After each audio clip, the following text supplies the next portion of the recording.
We have some skills here that you'll probably recognize if you've played PoE1 before, but they feel a bit different to play now.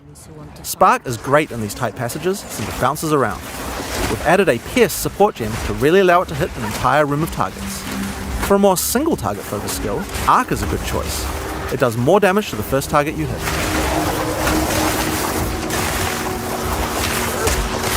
Now, if you find yourself surrounded, it might be good to use Ice Nova. It hits all enemies around you and slows them down with chill. Just be careful. Getting up close and personal isn't the ideal place for a sorceress to be. He doesn't have the defenses of a more melee-oriented character. If you want to help with the sorceress's weak melee defense though, you could use Arctic Armor. In PoE 2, Arctic Armor is a buff that builds up as you stand still. You can see the ice crystals forming around the character. They'll drop off if you walk. When monsters hit you, they take cold damage and build up to a freeze, so it's a great defense. Just be careful. You have to be standing still for a little while to get the full effect, so trying to stutter step isn't the best strategy. Now, Arctic Armor is an ongoing buff, but did you notice it didn't reserve any mana? How does that work? Well, we were pretty sick of the fact that in PoE1 basically every character was playing with no mana pool, so we decided to change the way that reservation works. There's a new resource in PoE 2 called Spirit. Spirit is a dedicated resource you can use for ongoing effects like Arctic Armor, Heralds, Auras, or even Minions. Everyone starts with 100 Spirit, which is enough for most ongoing effects. But if you want more than one effect, you're going to need some more Spirit. Spirit is available on mods from items and on the passive tree, but if you're willing to give up your offhand slot, the easiest way to get it is by holding a Scepter.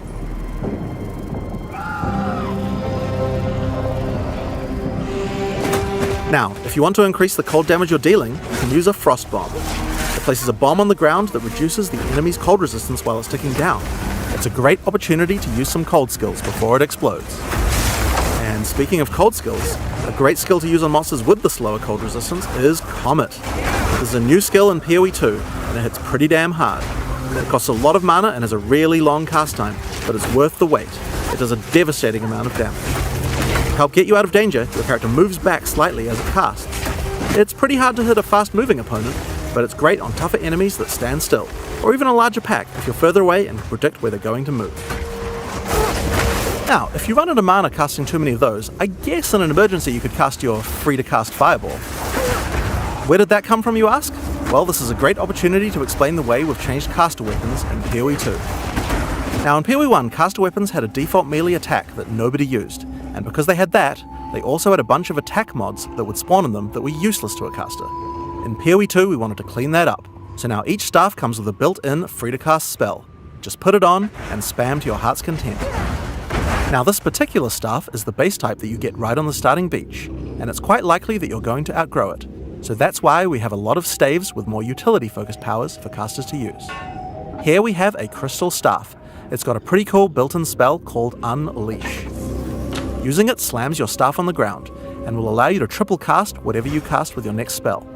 Now of course you're probably going to want to use that with something powerful, and Comet is a great option. You'll notice that Unleash is one of the few skills in PoE 2 with a cooldown. In general, we really try to avoid using cooldowns because we really hate the feeling that combat is just waiting to be able to use your next skill.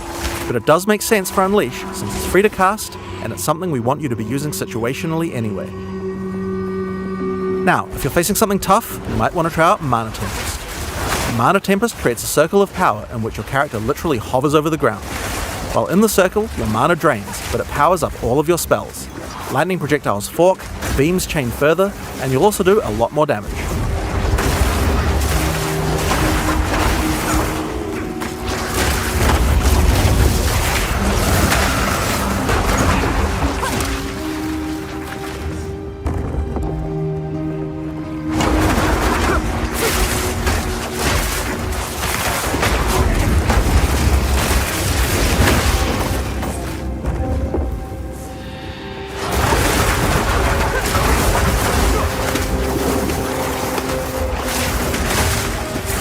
So with all of these skills, here's a great combo to try. First, cast Frost Bomb to reduce the target's cold resistance. Then use Mana Tempest to increase your damage. Follow it with Unleash, and then triple cast the Comet to do a truly insane amount of damage.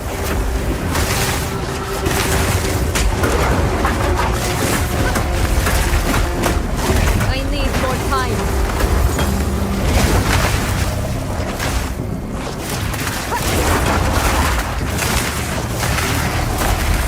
This rare monster dropped an uncut gem. This is a good opportunity to talk about how skill gems drop in PoE 2. Instead of dropping specific gems, you can find uncut gems. Just right-click on them and pick whatever skill you want. The gem will come pre-leveled to the level of the area that dropped it, so it's a lot easier to change between skills in PoE 2. This time, I think it might be cool to grab one of our meta gems. Meta gems are skills that can have other skills socketed into them, changing how they work. In this case, we're going to select Cast on Shock. Now, let's equip this thing in the skill screen and choose a spell to trigger with it. I think Comet might be fun. Because Cast on Shock reserves Spirit, we'll need to first disable our Arctic armor. We have to decide if we'd rather have the extra defense or the extra offense of the Cast on Shock using our Spirit. In PoE 2, trigger gems use a system of filling up cast time on each trigger. Basically, if a skill has a short cast time, then we'll trigger it really often. If it's got a long cast time, like this Comet here, it will take a lot longer to trigger.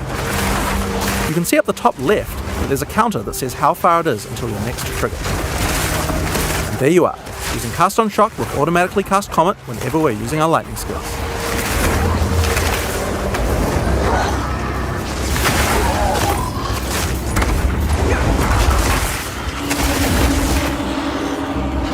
So we've found the generator. Time to power it up.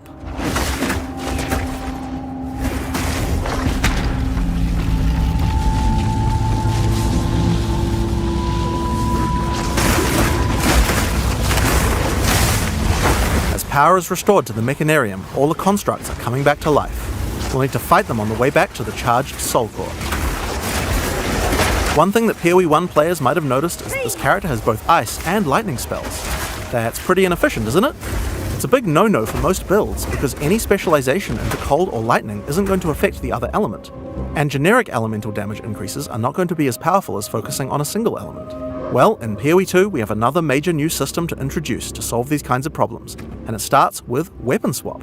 Now in PoE 1, Weapon Swap isn't really used much for its originally intended use case. We imagined that people were going to be swapping in and out between different weapons to deal with whatever situation they were in. People just don't do that at all, and a large reason for that is because it's really awkward to do. In PoE 2 we wanted to solve that. The staff Octavian is using here has an ice mod on it that makes it great for when he's using his ice spells. We would also like to be able to make sure that the build works just as well for his lightning spells.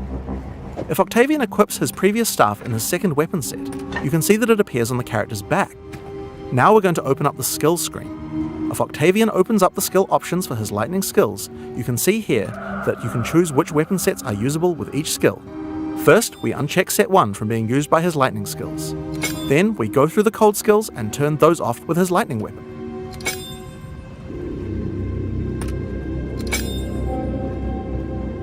Now, when we use Spark, the character will automatically switch to the lightning staff on his back, and then use the skill.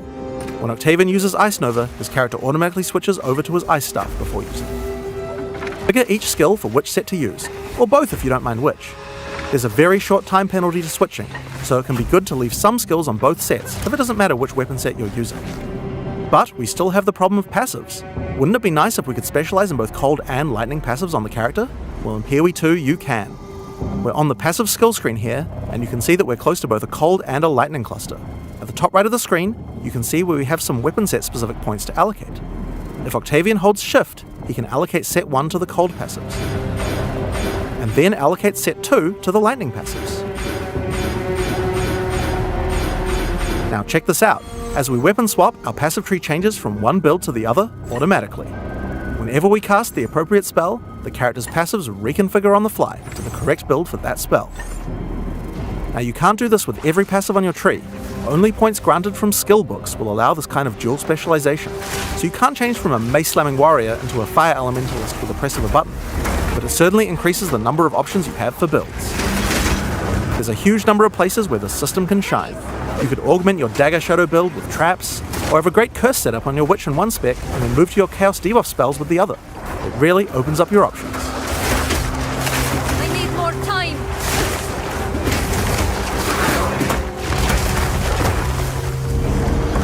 Another fun meta gem to try out is called Barrier Invocation. This works a little bit like the trigger gem I talked about before, but this one charges up as your energy shield is hit by monsters. I think we might like to put an Ice Nova in this one. The more energy shield you lose, the more charge builds up until the point where you're able to cast the skill you socketed instantly. lose some energy shield, and then at just the right time invoke Ice Nova to cast all the stacked up versions in one cast. If you keep losing shield, you'll build up even more charge for even more casts, so it's a great defensive option in an emergency.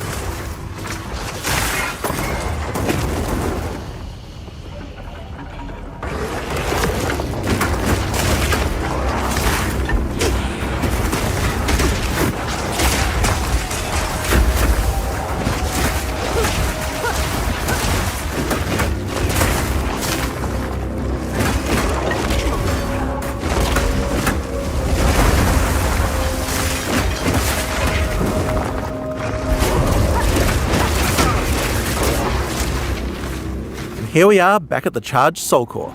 All we have to do now is take it. How hard could that be? Oh dear. Now we just have to remove it from that construct. I'll, give that to you. Get back!